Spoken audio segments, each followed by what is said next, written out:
Achha. So I've shared the notebook link with you as well. For those of you who want to follow along, you can have a look at that as well. Okay, all right. So let's start with our first topic then.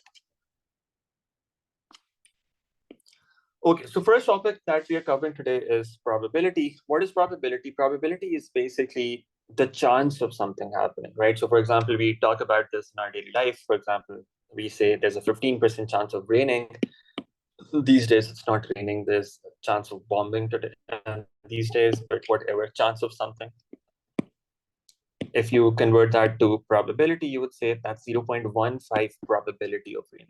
Okay, so basically that percentage number, if you write that as a decimal, we say that's probability. We can sometimes refer to that in percentage form as well, but the more conventional way of writing probabilities is that we write it as a decimal number from 0 to 1. The least possible value of probability is 0. The maximum possible value is 1. 0 means something is impossible, and 1 means that something is absolutely certain to happen. Okay. All right. Now, we have this formula for probability, number of favorable outcomes divided by the total number of possible outcomes. What does favorable mean here? Favorable is the outcomes satisfying the given condition. So whatever is the condition that's given, the outcomes that satisfy that condition, we call them favorable outcomes. That's going to be our numerator. And in the denominator, we've got the total number of possible outcomes. Okay, just give me a second.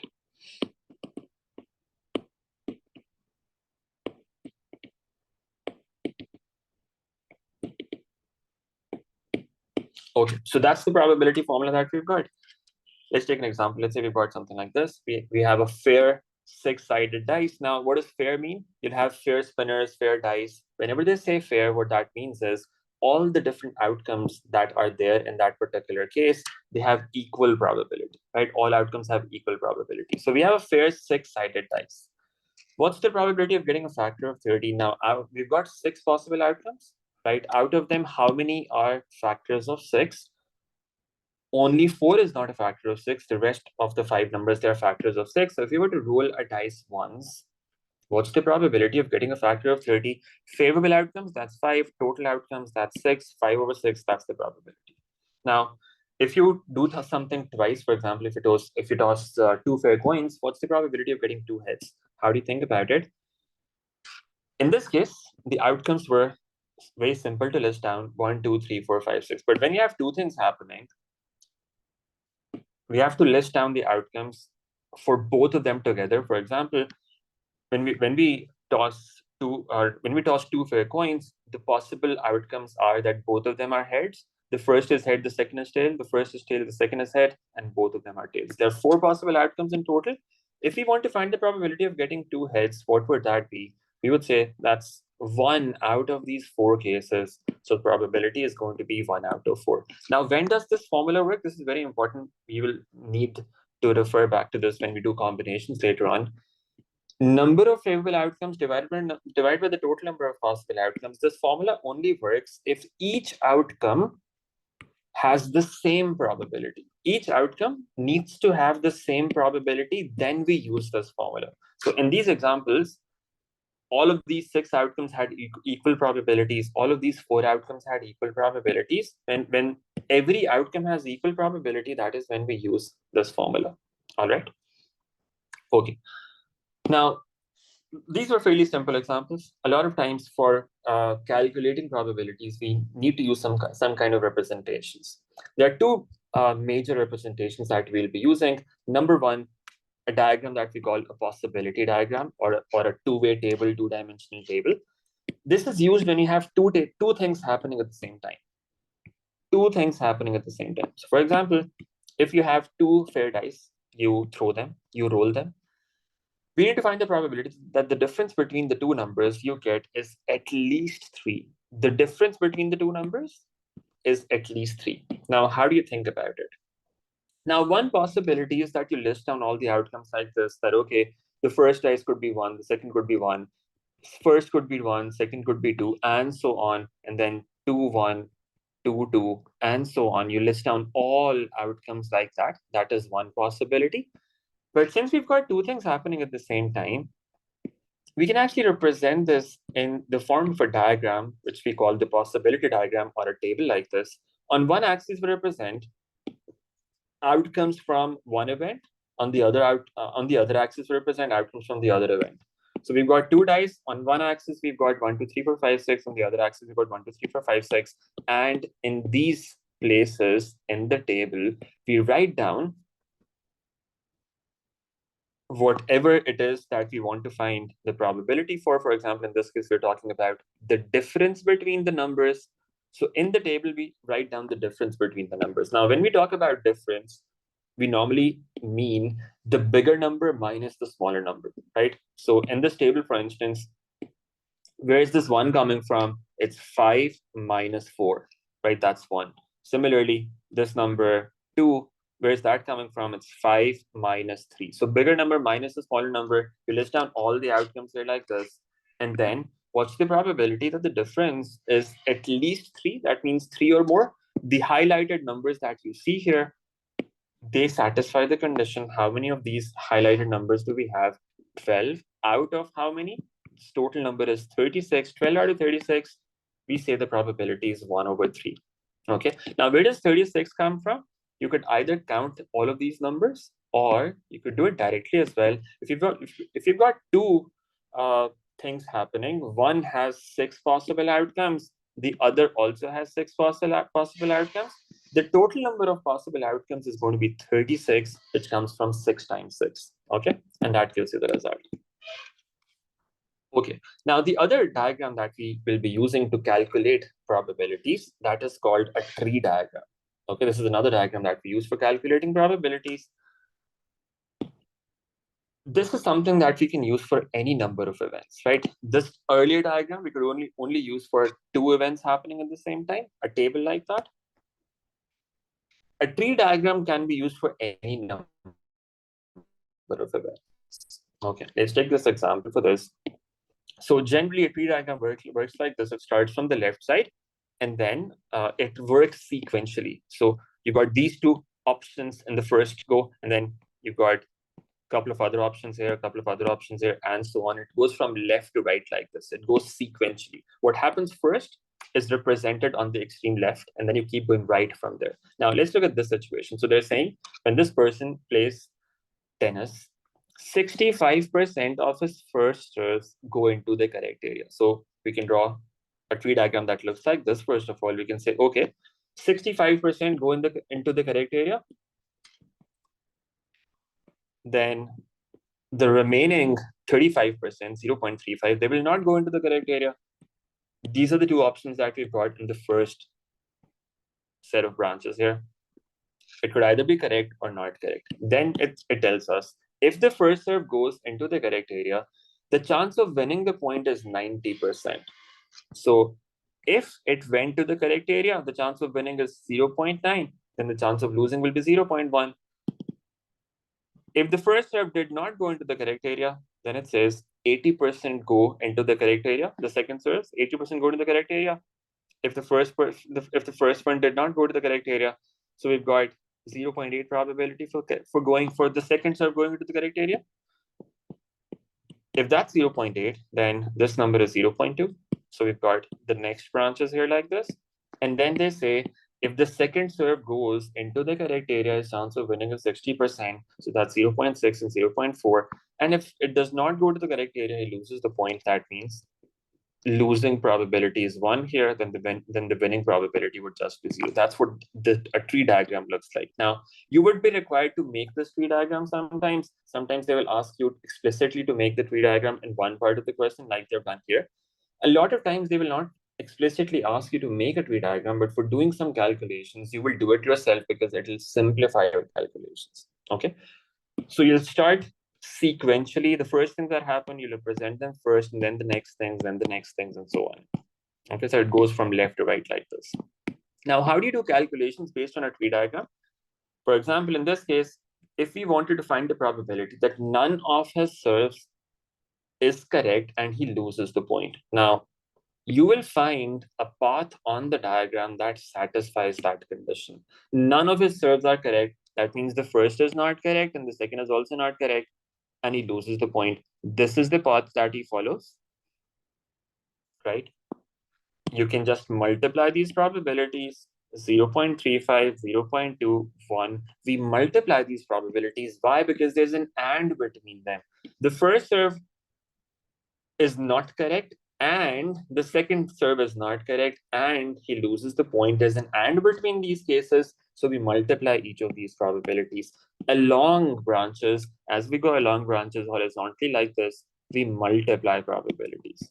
So this probability that they're asking about, it turns out to be 0.07. But now, what if they ask for the probability that he loses the point? Probability that he loses the point.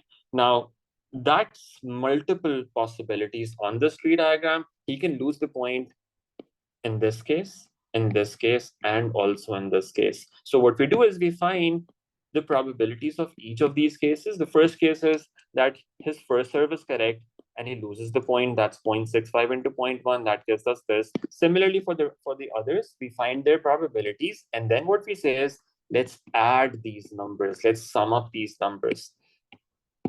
Because it could either be the first case, that his first serve is correct and he loses the point. That's one possible case. Or it could be the second case, that the first serve is not correct, the second is correct, and he loses the point. Or the third possibility is that both the first and the second serves are not correct and he still loses the point. There's an or between these cases.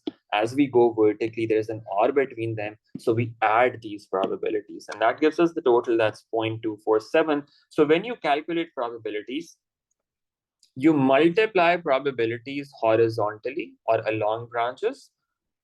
There's an and, so you multiply because of that. Vertically, you sum up probabilities. Vertically, you sum probabilities. Why? Because there's an or between them. For any single point on the tree diagram, for example, this point here, this point here, this point here, from any single point, the branches that are coming out of that point, the probabilities on them, they always add up to 1. These probabilities always add up to 1. Okay? So, for example, if we know that this is 0.6, we know for sure that the other one is going to be 0.4 because the sum of these probabilities has to be 1. Okay, that's always true for a tree diagram. So that's what a tree diagram looks like. You'll have to make these tree diagrams sometimes and then use them to do some calculations. It's pretty much the same thing that you used to do in O-levels as well. Nothing new. That's what you have to do sometimes as well.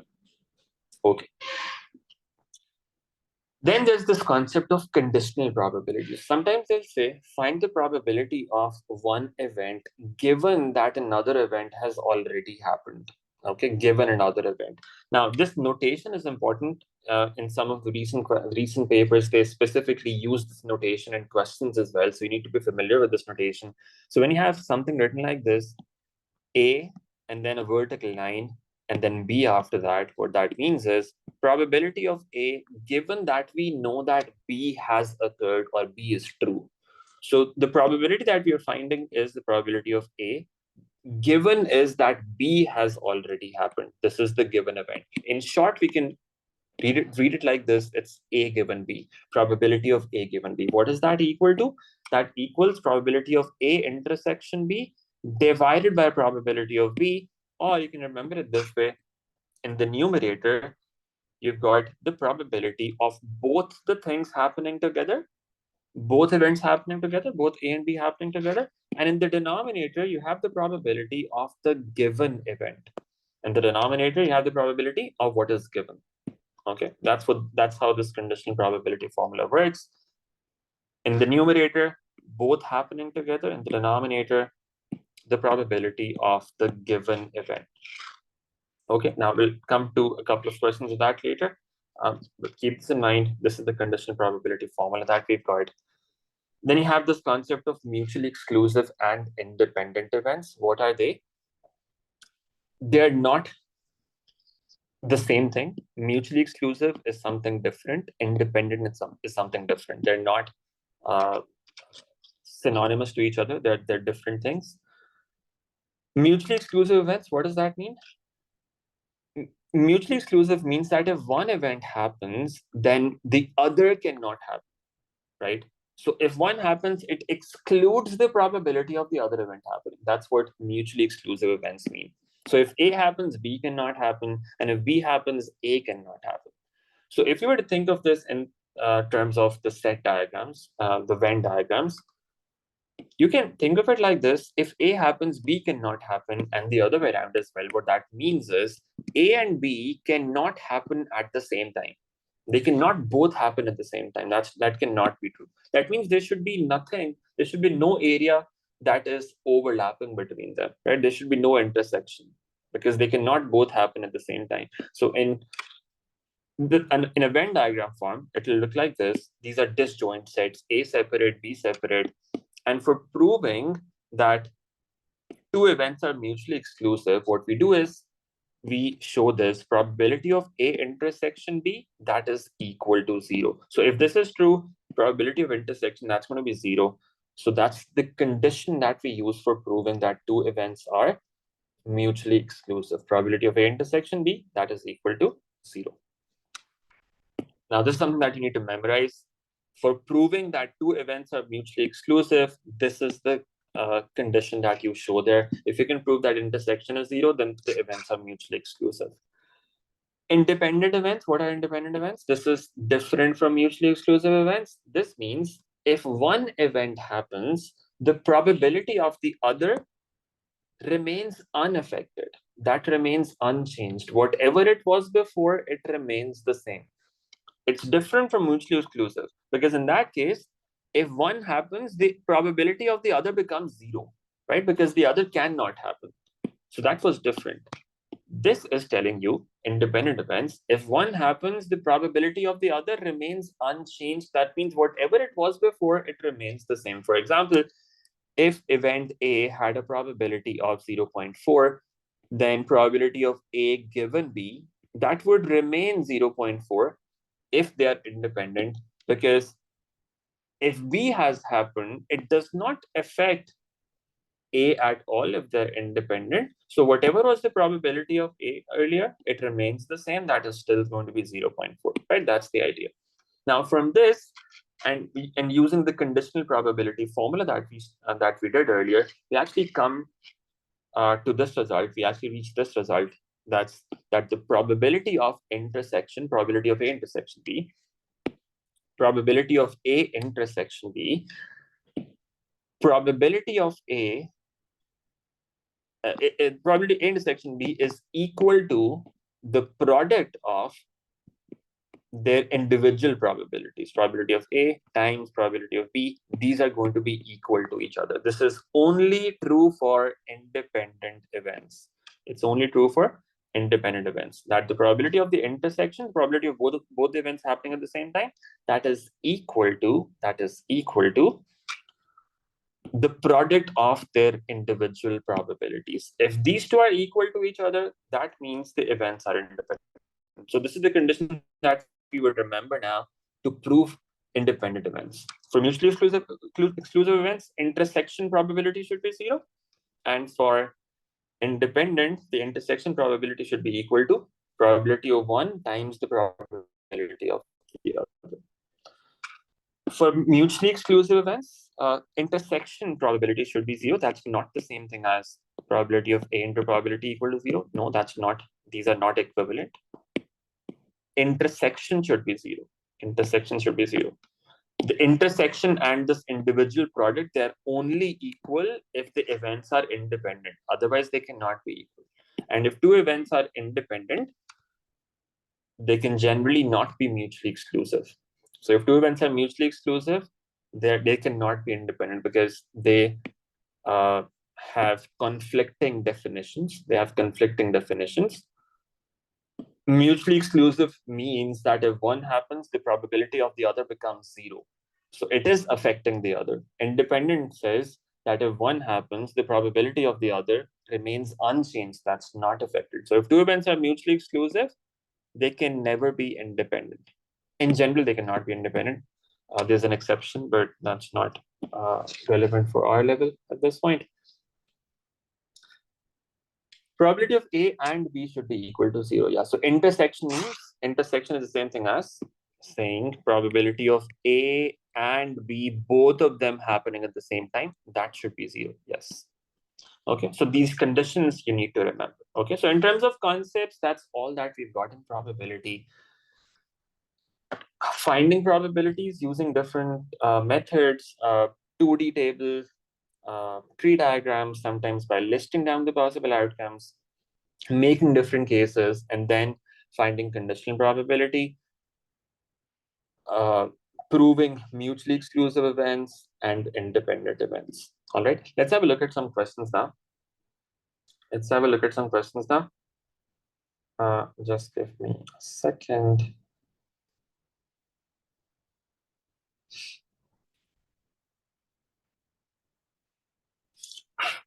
Okay, so you've already shared the notes link here.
Okay, sorry about that. Okay, now let's have a look at some questions quickly on probability to understand how those concepts are going to be applied.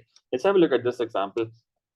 So we've got two 12-sided dice. They have these numbers written like this. Now, whenever in questions they just mention dice, you would assume that's a 6-sided dice. If it's any other number of sides, they would always specify that. So in this case, they've said 12-sided.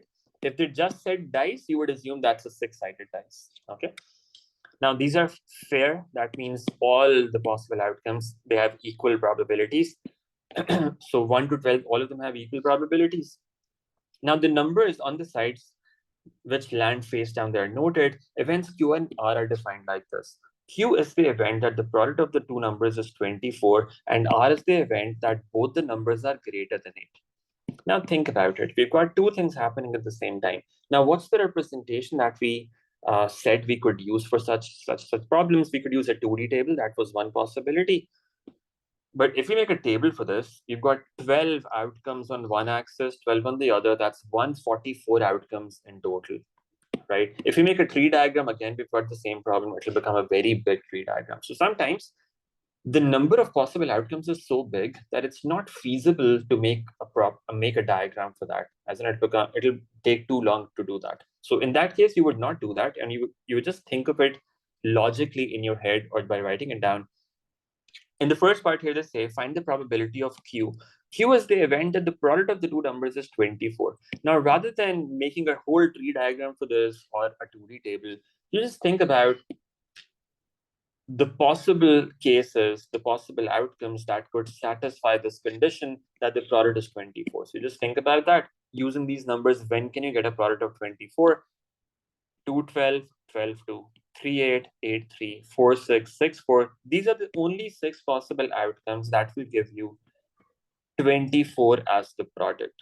So that's 6 possible outcomes. Out of how many total outcomes? 144. We do 6 over 144. That gives us 1 over 24. That's this probability. Probability of R, both the numbers are greater than 8.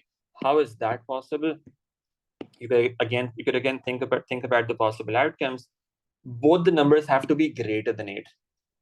So you could have 9, 9, 9, 10, 9, 11, 9, 12. When you list down the outcomes, do them in a structured way so that you don't miss out in any possible cases. So with the first number being 9, what could the second number be? The second number could be 9, 10, 11, 12. With the first number being 10, the second could be 9, 10, 11, 12. And similarly, we've got 4 possible numbers here for the first digit. 9, 10, 11, 12. And we've got 4 here. On the other axis, 4 times 4, that's 16 outcomes. Out of how many? 12 times 12, 144. So that's 16 over 144. That becomes 1 over 9. But sometimes you have to list down the outcomes like this. Now, based on this, they're asking, are these two events mutually exclusive? Are they exclusive? How do you prove that? Mutually exclusive events, the condition that we've got for that is that the probability of their intersection, that should be equal to 0. Now, how do you find intersection for this? Look at these outcomes that you've listed down and see if there's anything that's common between them. There's nothing common between them. There's no outcome that appears in both. There are no outcomes that appear both in Q and R. There's no overlap. That means the intersection is 0. So you say probability of Q intersection R is equal to 0. That is why they are mutually exclusive, because this intersection turns out to be 0. All right. And then, are they independent? How do you figure that out? Probability of Q is this, probability of R is this. What's their product? You find their product. That's 1 over 24 into 1 over 9. You find the probability of their intersection. That's a 0. Since these are not equal to each other, that means the events are not independent. They're not independent to each other. Okay? So that's how you could approach such problems. Now, you'll have other problems in which you would have something happening with replacement, without replacement. It's the same kind of problems that you see in no levels as well. I'll just show this to you quickly, and then you can have a look at this in your own time. This is an example in which they say there are 8 white balls and 2 yellow balls in box A, and there's another box that has 5 white balls, X yellow balls, and a ball is chosen at random from box A and placed in box B. So you have box A from which you take out a ball and you place that in box B. Now in box A, you've got 8 white and 2 yellow. So white probability is 8 out of 10. Yellow probability is 2 out of 10, right? And then if you take out one ball from box A and put that in the other box you are told has 5 white balls and X yellow balls. Now, if you take out one white ball from the first box and put that in the second box, what happens? The number of white balls, that increases to 6 here. The number of yellow balls is 6x, is still X, and the total becomes X plus 6. You can write down the probabilities of the next branch based on that. This is not with replacement or without replacement. It's a different kind of problem in which you take out one thing from one box and put that in the other box. So the number in the second box is going to change because of that. Similarly, in the second case, if you take out a yellow ball from the first box, what that means is when you put that in the other box had 5 white balls earlier and X yellow balls. It will become X plus 1 yellow ball. So you've got 5 white, X plus 1 yellow. The total number is X plus 6, and you can write down these probabilities based on that. Once you have that tree diagram, you can do the calculations based on that. And that's really straightforward after that, conditional probability and the other calculations. You can have a look at this working. I'll show you another example for conditional probability that we will look at in detail. But this is fairly straightforward. I'll just show you the solution. You can have a look at this in your own time later. Let's have a look at another example. Now, sometimes what happens is they give you tables like this. Sometimes, if in a case, 2 events are not mutually exclusive, will they always be independent? No. So it is possible that 2 events are neither independent nor mutually exclusive. So both of 2 events can be neither mutually exclusive nor independent. That is possible, but they cannot both be both mutually exclusive and independent at the same time, right? So both happening together is not possible, but other cases are all possible. You can have independent, not mutually exclusive and not independent, or none of them as well. That's possible. Now, you'll see other questions in which you will have tables given like this. You'll have tables given like this. Whenever you have a table given, the first thing you should always do is, in probability problems, always find the column totals, the row totals, and the grand total. That will help you in probability calculations. Always find these totals, okay? That's the first thing you should do in problems like these. Now, once you've done this, these calculations become a lot simpler. So they're saying, find the probability of M where the event M is that the person is male. What's the probability of the person being male? This is the total number, is 618, the total number of males divided by the total number, the grand total, that's 1281. That will give you the first probability. Again, M and E, what's that? Both M and E, both male and employed. For which case is that? That's this 412 divided by this 1281. You can write down that probability directly as well. So once you have those totals, writing down these probabilities becomes a lot simpler. Then they're saying, are these independent events? Justify your answer. How do you figure out if these two events are independent? Their intersection probability, and their individual probabilities product, if they're equal to each other, then they're independent. Otherwise, they're not independent. So what we do is we find the probability of their intersection, male and employed. We found that earlier already. We find their individual probabilities and we find their product and see what that turns out to be. In this case, it turns out that they're not equal to each other. Since they're not equal, we say they're not independent. If the right-hand side and the left-hand side, they turned out to be equal, we would say that they are independent. Okay. Now, this is very important. In the last part, they're saying, given that the person chosen is unemployed, find the probability that the person is female. What do you do about this now?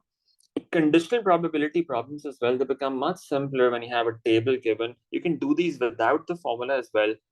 So they're saying, given that the person is unemployed, which people are we talking about? We are only talking about these people, the unemployed people. So that's given. We cannot go outside this column. So the total number that we're talking about is just this 564. So out of these people, out of the unemployed people, what's the probability that the person is female? 358 divided by this, we could write down this answer directly. And that will be our final result, right? Just 358 over 564. You could use the conditional probability formula as well in this case, but that's going to be much longer. What you would do in that case would be, you would use the formula like this. The formula is probability of A given B. What's that equal to? That's equal to probability of A intersection B divided by probability of B. Probability of intersection divided by the probability of the given event. Female given unemployed, right? That's what we have to find out here. Probability of the person being female.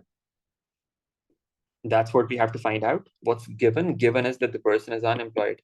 So this is what we're looking for. That will be equal to probability of their intersection divided by the probability of the given event. We find out each of them separately.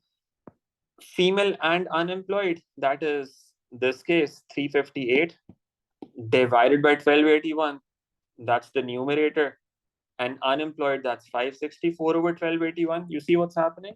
1281 and 1281, they get cancelled anyway, and you end up with the same thing that we got here, and we get the same answer at the end. So even if you use the conditional probability formula, you get the same result at the end. But in case of a table, it's much easier to just do that calculation directly from the table without even using the formula.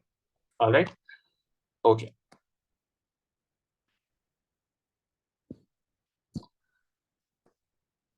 Yes, so we talked about that already. So you're saying if two events are mutually exclusive, then they cannot be independent. Yes, that's true.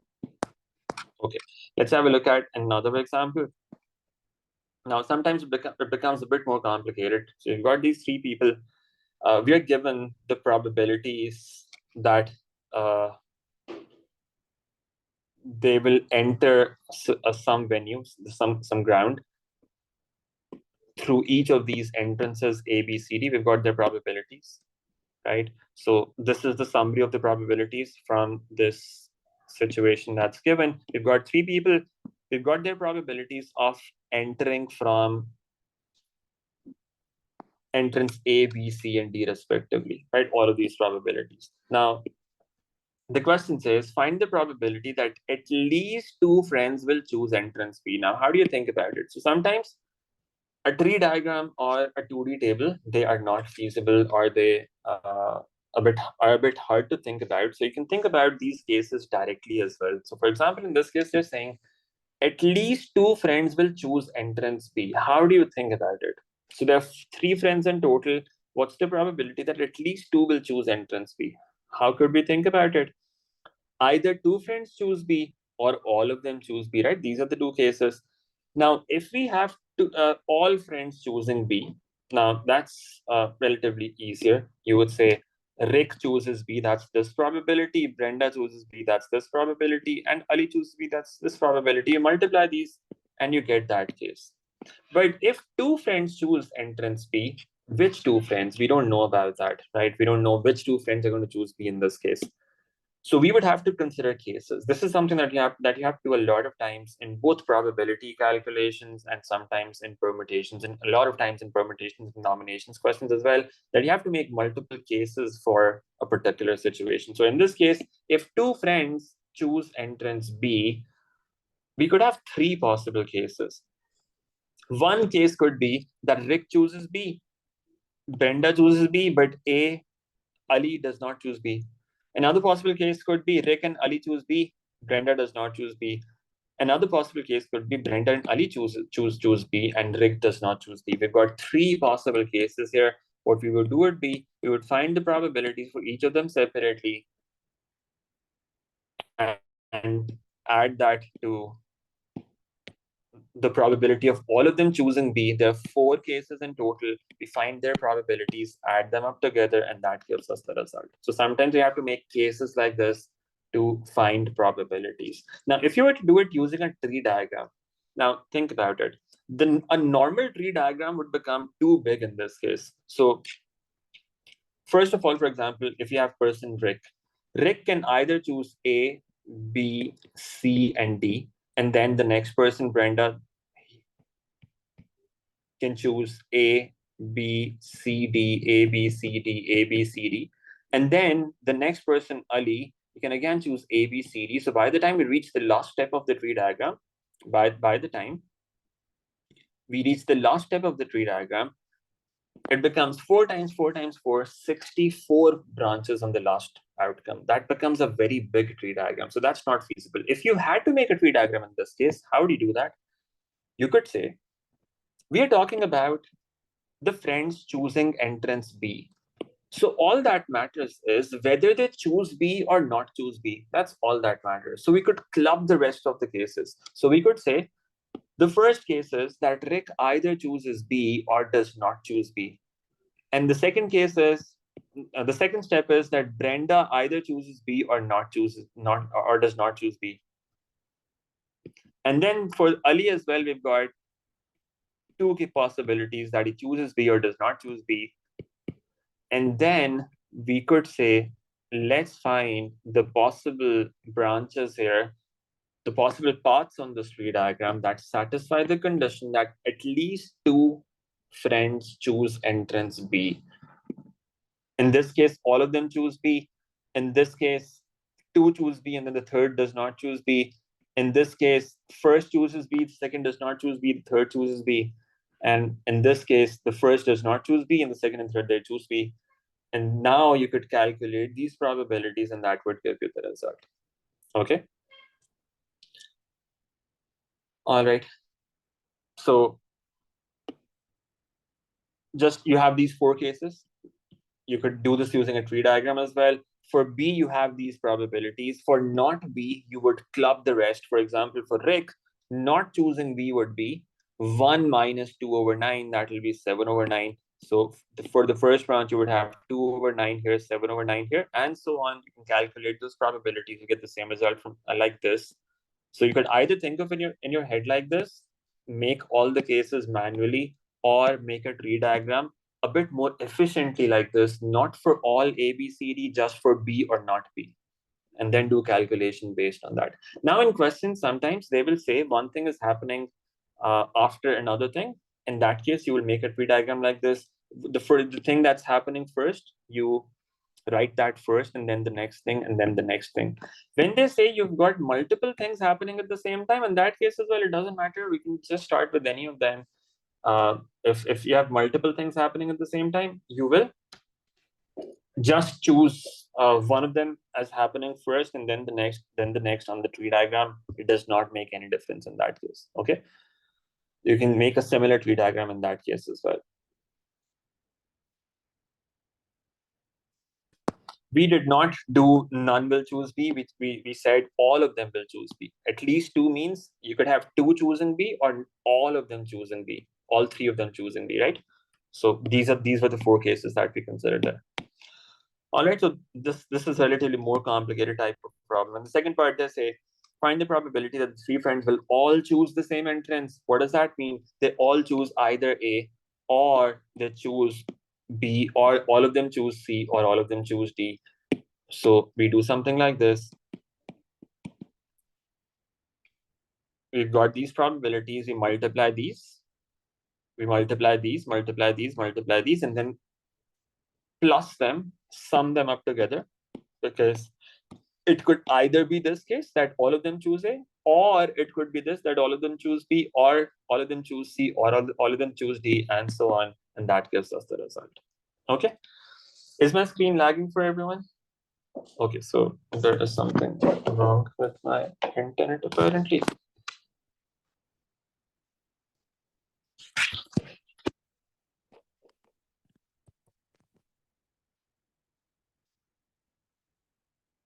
Okay, was it fine before? Did it just start happening? Was it fine earlier?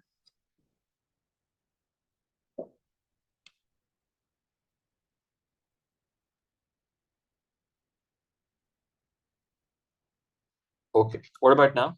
I think it should be fine now. My LAN got disconnected for some reason. Is it okay now?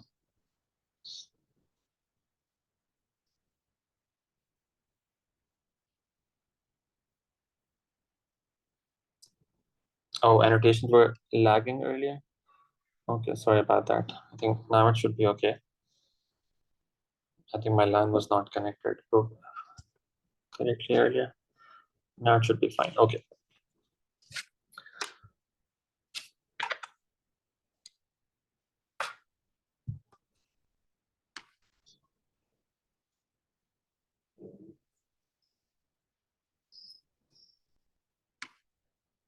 Okay, let's have a look at this example.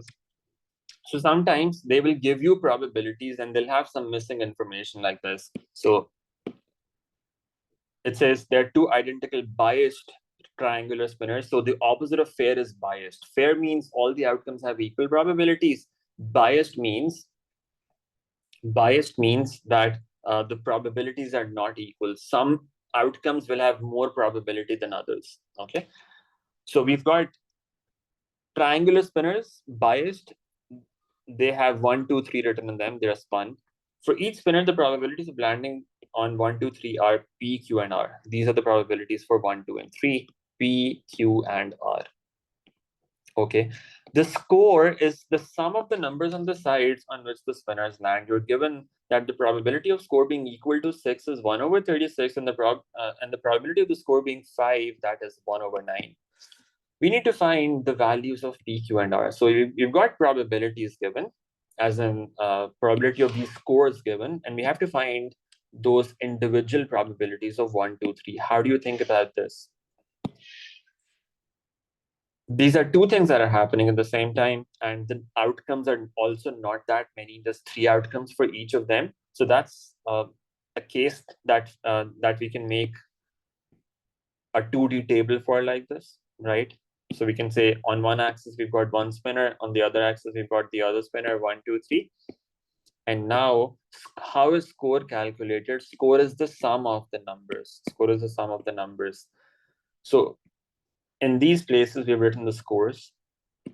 These are 9 possible scores that we've got, right? 9 possible scores. So what's the probability? What's the probability of getting a score of 6? How many outcomes do we have here that give us a score of 6?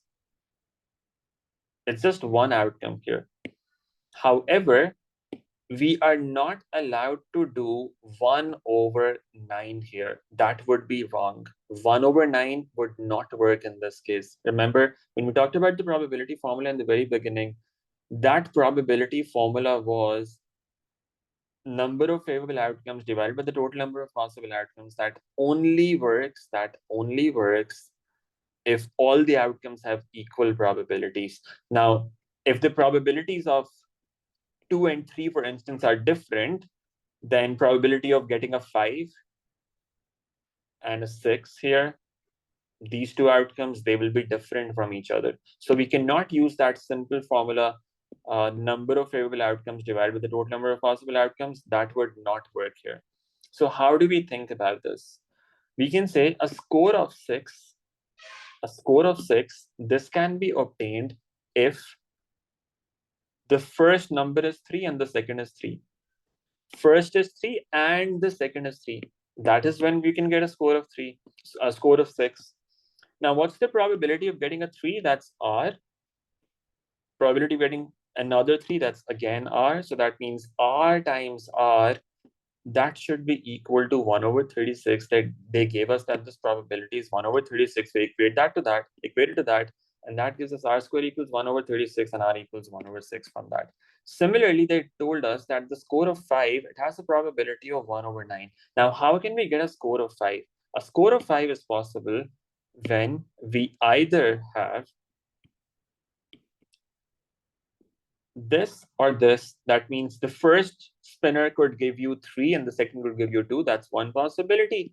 Or the first could give you 2 and the second could give you 3. These are the two possible cases that will give you a score of 3. So you have to consider both of them. You say a score of 5 can be obtained if the first is 2 and the second is 3, or the first is 3 and the second is 2. Now, in this case, since both of them have equal probabilities, you could just find 1 and multiply that by 2 as well, and that will also work.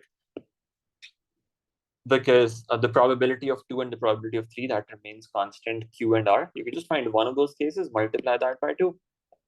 But how do you find that? Probability of getting a 2, the question said that this probability is Q. So Q times probability of 3, that is R.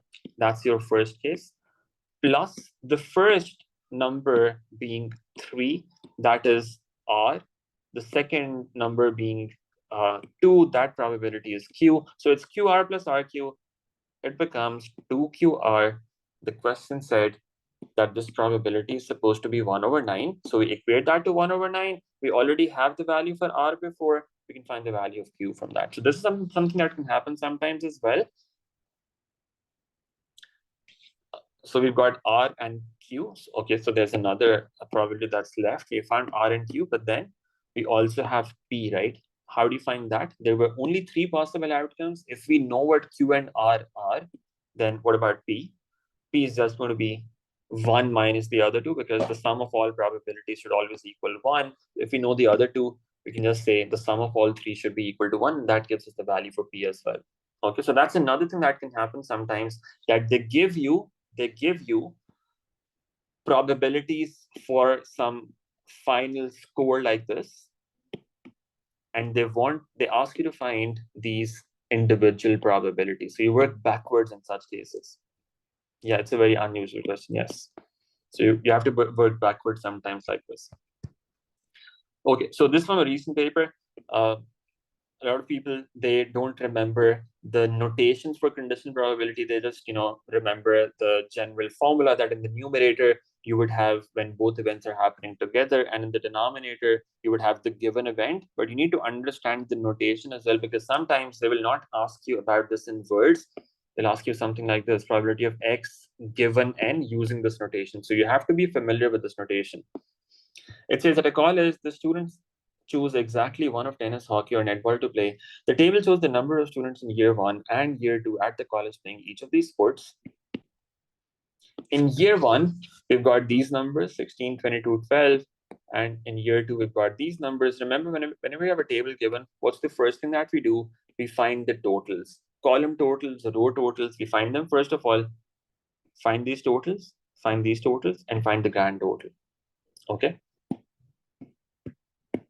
And then, now they're saying, X represents the student is in year 1. So X represents these 50 people that the student is in year 1. So it could be one of these 50 people. N represents that student plays netball. So this represents netball, these 40 people. And then they're saying, find the probability that X given N, find the probability of X given N. Now, what does that mean?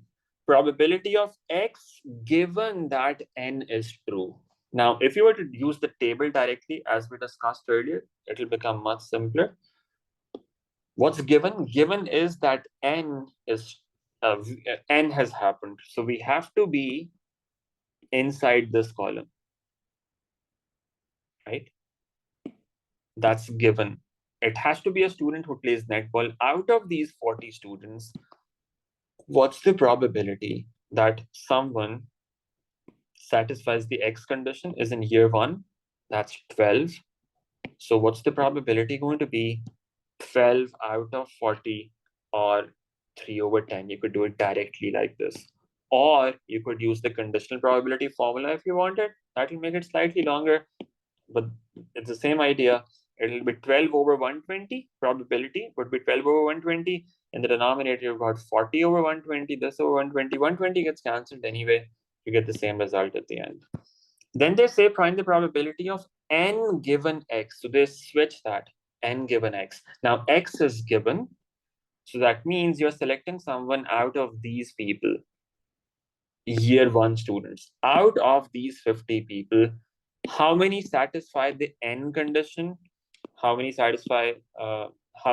play netball? 12 out of how many? 50. This probability is 12/50. That's 6/25. Again, using the conditional probability formula would be slightly longer. You can do it directly like this as well. And that gives you the result. And then it says, determine whether or not X and N are independent events. X and N are independent events. How do you do that? We know this probability. We know this condition that if two events are independent, these probabilities have to be equal. X intersection N, you can find that probability. X intersection N, what's that?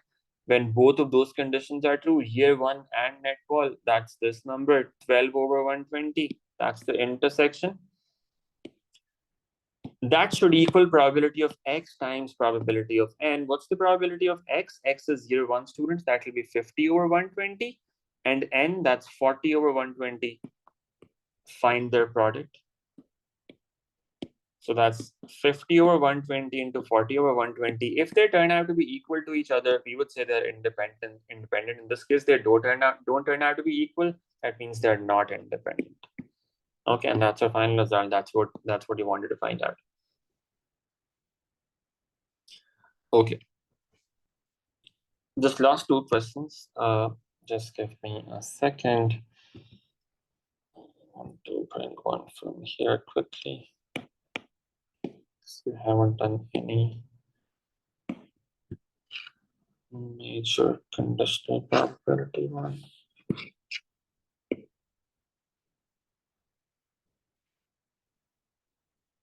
Using tree diagram.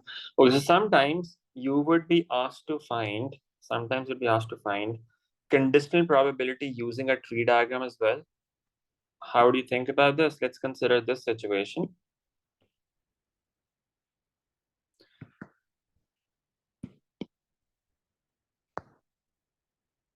So we've got 3 sets of traffic lights on this person's journey to work. The independent probabilities that she has to stop at the first, second, and third set of lights, they're given like this. We need to draw a tree diagram to show this information. We've done that in the first part, and then find the probability that she has to stop at each of the first 2 sets of lights, but does not have to stop at the third. What does that mean? It's this path on the tree. Stop, stop, not stop. That's 0.224. That will be the final result. That's also fairly straightforward. Let's look at the third and fourth cases, the third and fourth parts of this.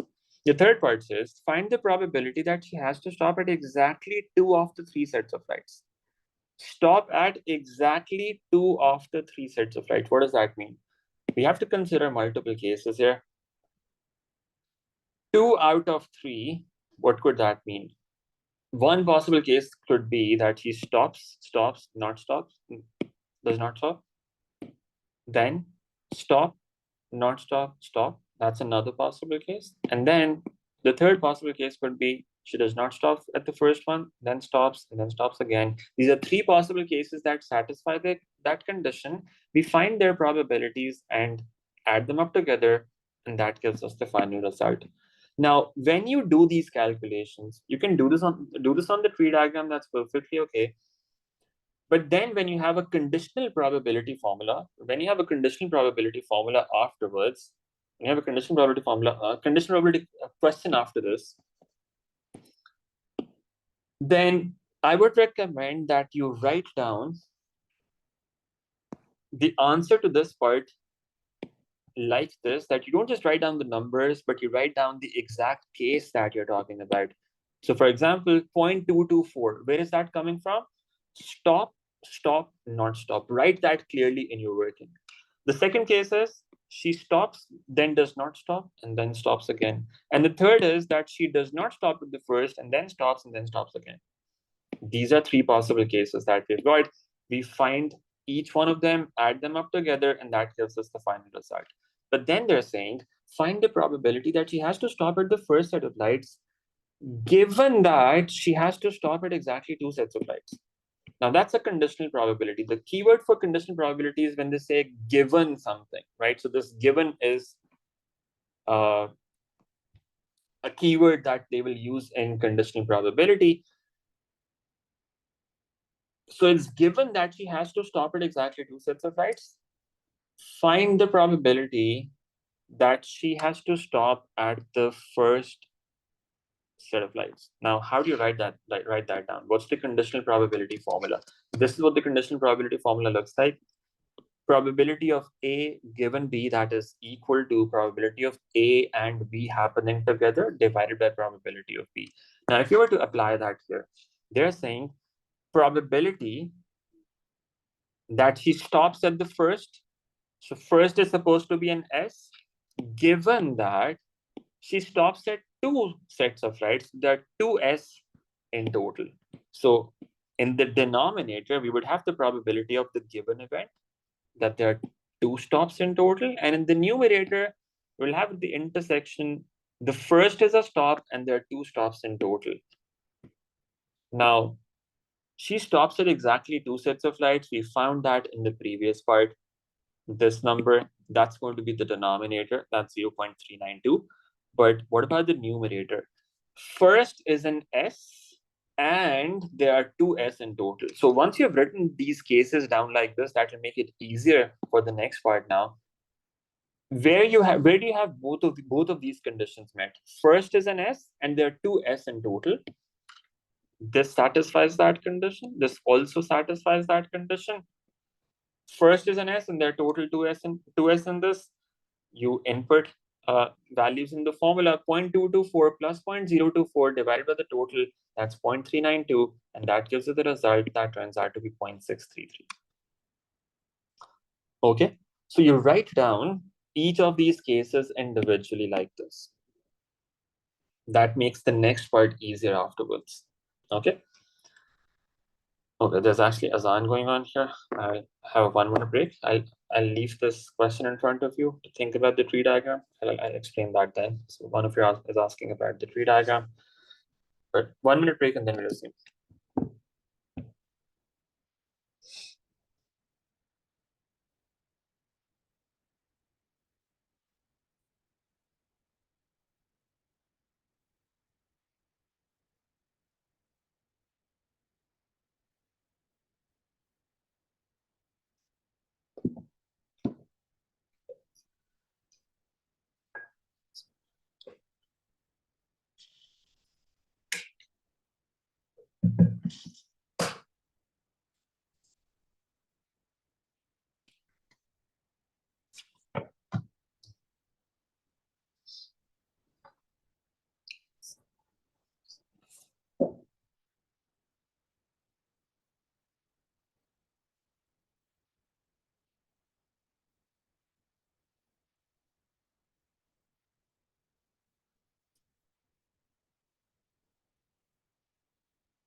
Okay, let's just. So how do you find, how do you draw the tree diagram for this? How do you think about it? It says the probabilities. So she's passing through 3 sets of traffic lights, right? The probabilities that she stops at the first, second, and third, they're given by this. How do you draw this tree diagram? Remember, the tree diagram is drawn sequentially. The first thing first, the second thing second, third thing third. She passes through the first set of traffic light. First of all, there are 2 options that are there. She either stops or does not stop. This is the first set of traffic lights. And then at the second step again, for each of those cases, in the second case, she can either stop or not stop. So we've got stop, not stop here, stop, not stop here. And then similarly for the third step, we've got stop, not stop for the third set of traffic light. We are not going to make it like this, that we have the first set of traffic light, the second set of traffic light, the third set of traffic light. That would not make sense. Because what are the probabilities going to be then? Are we going to assign any probabilities here? 1/3, 1/3, 1/3. That does not make sense. She passes through all sets of lights. It's not that she either passes through one or through second or through third. They have to come one after the other. So first of all, we've got the first set of traffic light. That can either be a stop or a not stop, and then the second, and then the third. So it works like this. Does that make sense?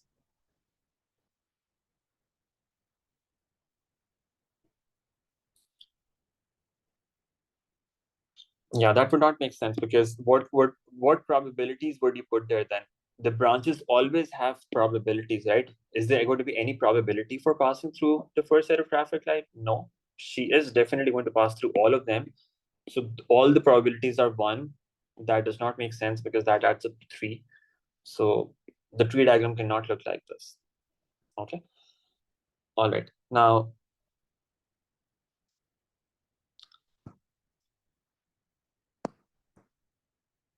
in this example, we are doing A intersection B. A intersection B is not always going to be probability of one multiplied by the probability of the other, or even probability of one plus the probability of the other. No, you have to think of it logically. You have to think of it conceptually. There's not, isn't one thing that will always work. You have to think about it. Intersection means when both of those conditions are true at the same time. That's what it means. What are the conditions? The conditions are, the first should be an S, and there should be 2 S in total. These are 2 conditions. Look at these cases. In which cases are both of those conditions met? It's the first case and the second case. What's the total probability for those 2 cases? You add them up together. That's the total probability. So in this case, we are just finding the probability of intersection, and it happens to be that that probability is the sum of these 2 values. Where are these numbers coming from? These numbers are coming from here, basically. We found this one case by multiplying these probabilities. Another case by multiplying these probabilities. Both of these sets of branches, they satisfy that condition. So we consider both of these, we add up their probabilities, and that gives us the result. Okay.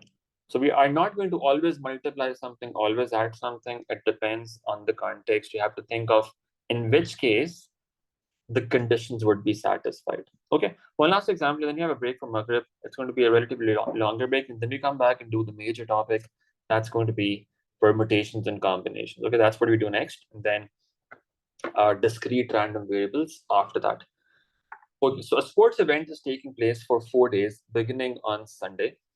The probability that it will rain on Sunday is 0.4. On any subsequent day, the probability that it will rain is 0.7 if it rained on the previous day, and 0.2 if it did not rain on the previous day.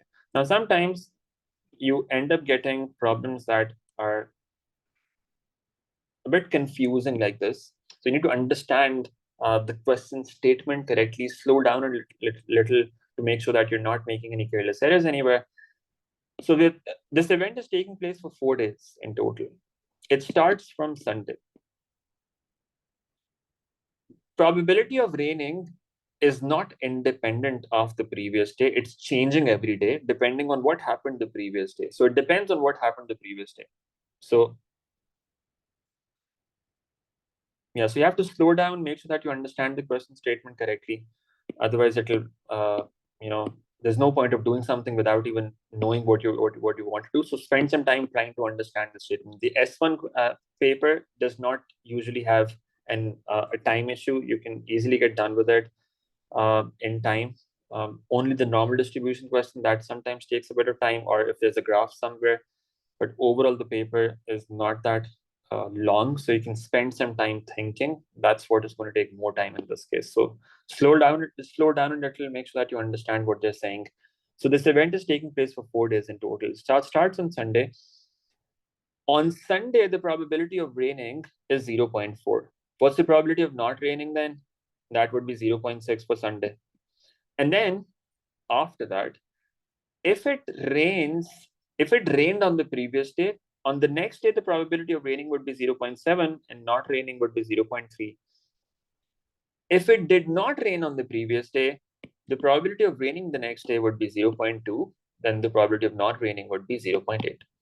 First of all, they're saying, find the probability that it does not rain on any of the 4 days. How do you think about it?